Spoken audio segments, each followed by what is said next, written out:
It was set out to be an epic clash. Republican John McCain was expected to deliver a knockout punch against his Democratic rival Barack Obama. But in the end, neither candidate stood out in the second U.S. presidential debates. Some analysts even described the showdown at the unique town hall debate as lackluster. You can expect some tough questions in a town hall, and the audience of 80 uncommitted voters didn't disappoint. How can we trust either of you with our money when both parties got us into this global economic crisis? But the responses, unfortunately, were the same well-rehearsed ones. Well, it's true that nobody's completely innocent here. We have had, over the last 8 years, the biggest increases in deficit spending and national debt in our history. And I can see why you feel that cynicism and mistrust, because the system in Washington is broken.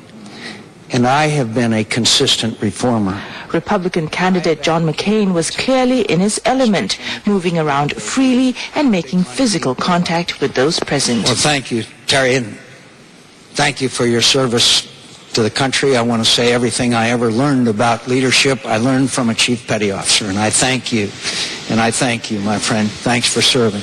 Style aside, the audience wanted something more. But look, you're not interested in hearing politicians pointing fingers. But finger-pointing was the order of the day, sometimes literally so. We don't have time for on-the-job training, my friend. Generally, the same topics were discussed and the same punches were thrown. He wants to raise taxes. I want to provide a tax cut for 95% of Americans. In his short career, he does not understand our national security challenges. I don't understand how we ended up invading a country that had nothing to do with 9/11. And then a quirky question came through the internet. It has a certain Zen-like quality. I'll give you a fair warning. She says, "What don't you know, and how will you learn it?" My wife Michelle is there, and she could give you a much longer list than I do. I think what I don't know is what all of us don't know. And that's what's going to happen, both here at home and abroad. Time is running out for the Republican campaign. Next week we'll see the final presidential debate. Some say it will be Mr. McCain's last chance to keep his White House dream alive.